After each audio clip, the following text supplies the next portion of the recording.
एक समय की बात है। एक गांव में सफेद साड़ी वाली चुड़ैल का आतंक था। चुड़ैल रात भर गांव में घूमती और गांव का जो भी आदमी उसे दिखाई देता उसे वो घायल कर देती। अरे कोई तो बचाओ, मर गया मैं। एक रात हरिया अपने खेत से अपने घर लौट रहा था कि तभी अचानक उसके सामने चुड़ैल आ जाती है।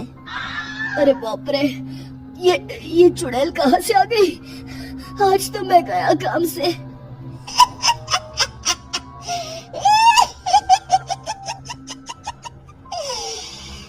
आज मुझे मेरा शिकार मिल गया। अरे चुड़ैल दीदी, मुझे छोड़ दो। जैसे ही चुड़ैल हरिया की तरफ बढ़ती है, हरिया वहाँ से भाग जाता है और अपने घर के दरवाजे पे पहुँचता है। अरे भगवान, जल्दी से दरवाजा खोलो, मेरे पीछे चुड़ैल पड़ी है। हरिया की पत्नी जल्दी से दरवाजा खोल देती है। अरे आप इतना हाफ क्यों रहे हैं?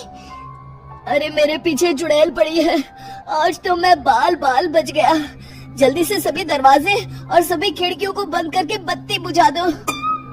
तभी चुड़ैल हरिया के घर के पास पहुंच जाती है। अरे वो आदमी कहाँ गायब हो गया? मैं भी देखती हूँ आखिर कब तक बचेगा।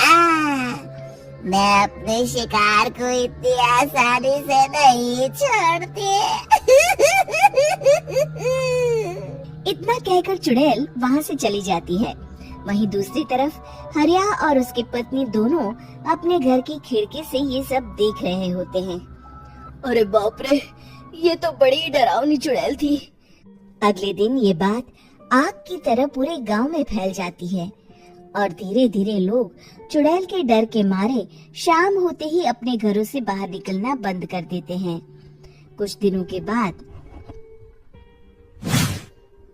भाई, मैंने तो इस चुड़ैल के डर के मारे रात को अपने खेतों को पानी देना बंद कर दिया है। कहीं मेरी फसल सूख गई तो मैं तो कहीं का नहीं रहूंगा। साहूकार का कर्जा कैसे चुकाऊंगा?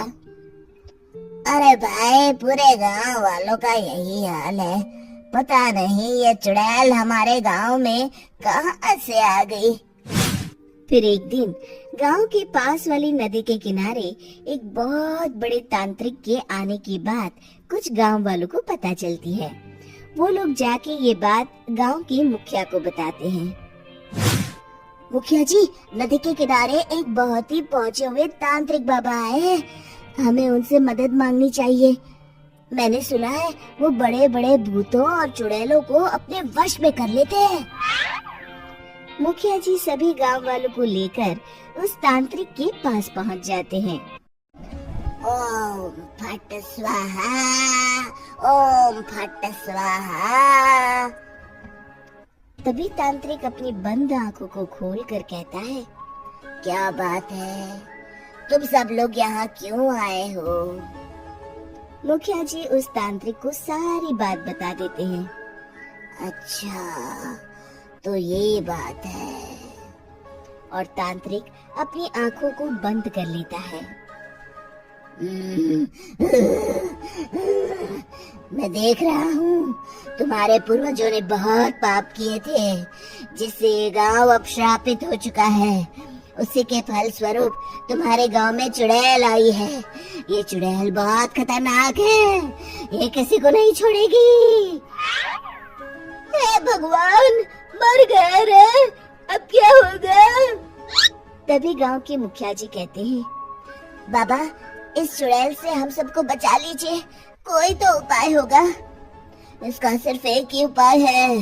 सभी गांव वालों को बारी बारी हर दिन अपनी आधी फसल उस पहाड़ी के ऊपर बनी काली गुफा में छोड़ के आनी होगी।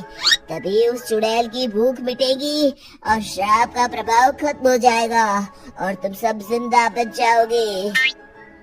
सभी गांव वाले उस तांत्रिक की बात को मान लेते हैं और वहां से चले जाते हैं। फिर अगले दिन से रोज उस गांव के लोग बारी बारी से अपनी आधी फसल उस काली गुफा के पास जाकर रखाते। कुछ दिनों बाद हरिया की बारी आती है। बाप रे, आज तो मेरी बारी है उस काली गुफा में जाने की। क्या करूं? वो तो बड़ी खतरनाक चुड़ैल है। मेरे तो हाथ पैर कांप रहे हैं। फिर हरिया डरते डरते अनाज की बोरियां अपनी बैलगाड़ी में लाद देता है। तभी हरिया की पत्नी उससे कहती है, देखो जी, संभल के जाना और किसी भी हालत में शाम होने से पहले वापस आ जाना। उस चुड़ैल का कोई भरोसा नहीं है जी। हरिया बैलगाड़ी में बैठते हुए कहता है, भगवान, मैं क्या वापस आऊंगा? लगता है अब तो मेरी खबर ही आएगी। इतना कहकर हरिया वहाँ से चला जाता है।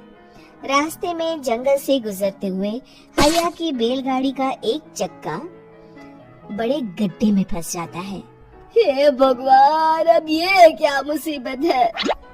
हरिया नीचे उतर के पूरी ताकत से अपनी बैलगाड़ी को गड्ढे से निकालने की कोशिश करता है। बहुत देर मेहनत करने के बाद हरिया की बैलगाड़ी उस गड्ढे से बाहर निकल जाती है। हे भगवान, अब तो शाम होने वाली है। आज तो मैं गया काम से। जैसे तैसे हरिया काली गुफा में पहुंच जाता है।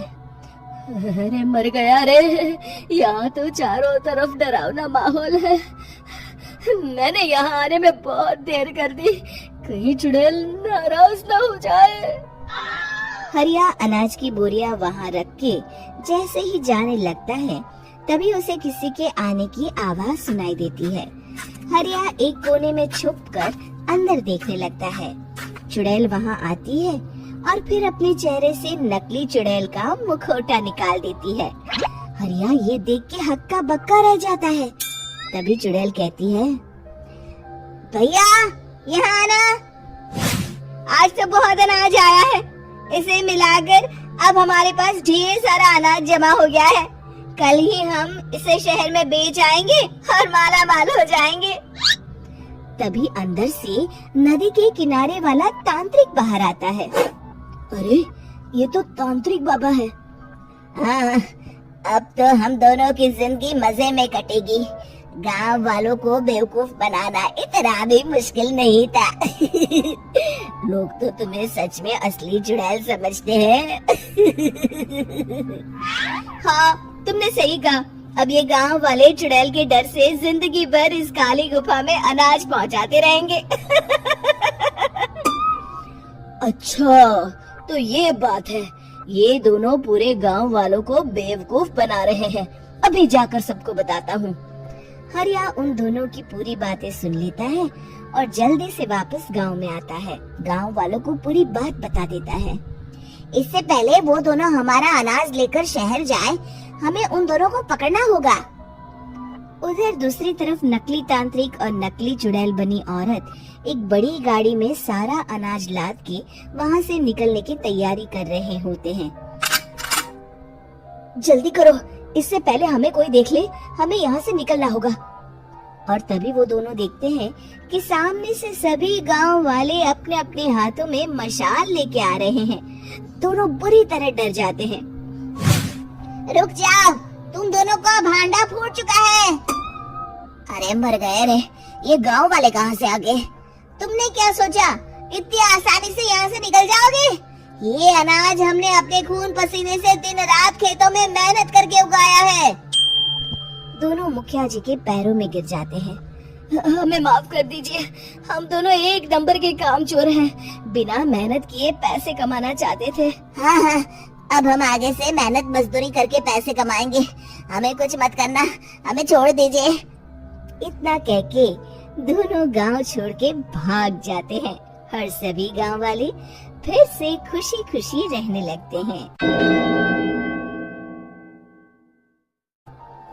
शिक्षा। तभी तो कहते हैं कि किसी भी समस्या का समाधान केवल सूझबूझ से ही करना चाहिए।